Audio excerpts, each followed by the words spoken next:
நடிகரும் தமிழக வெற்றிக் கழக தலைவருமான விஜயின் வீட்டு வாசலில் மனநலம் பாதிக்கப்பட்ட இளம்பெண் ஒருவர் தர்ணாவில் ஈடுபட்டதால் பரபரப்பு ஏற்பட்டது. நடிகர் விஜய்க்கு வித்யா என்ற ஒரு தங்கை இருந்ததும் அவர் சிறு வயதிலேயே உயிரிழந்ததும் தமிழக மக்கள் அறிந்ததே. இந்நிலையில் சென்னை ECR சாலை நீலாங்கரையில் உள்ள தமிழக வெற்றிக் கழக தலைவர் விஜயின் வீட்டு வாசலில் இளம்பெண் ஒருவர் அமர்ந்து கொண்டார். மனநலம் பாதிக்கப்பட்ட அந்த பெண் விஜயின் இறந்து போன தங்கை நான் தான் என்று கூறினார்.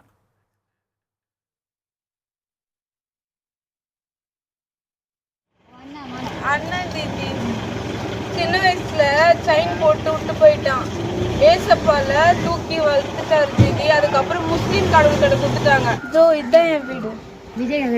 விஜயோட தங்கச்சி, இறந்து போன தங்கச்சி. இப்போ பரலோகத்தை கூட்டின்னு போறேன் ஏசப்பா. என்ன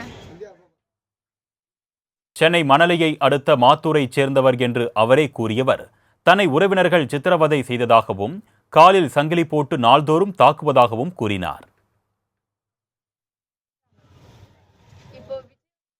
விஜயை CM என்று கையில் மருதாணி வைத்துக் கொண்டவர் தனது அண்ணன் விஜயை பார்த்தே ஆக வேண்டும் என்று கோரிக்கை விடுத்தார்.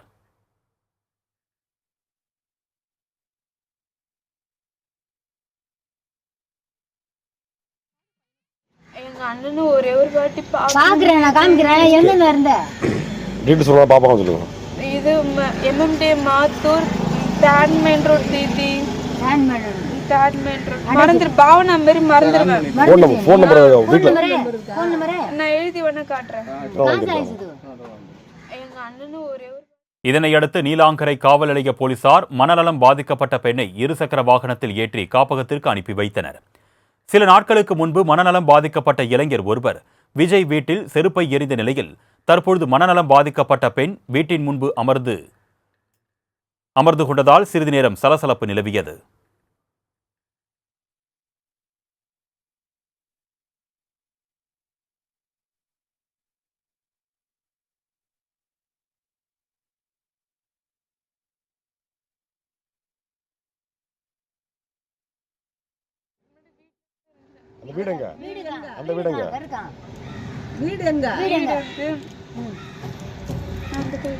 வீடு அட்ரஸ்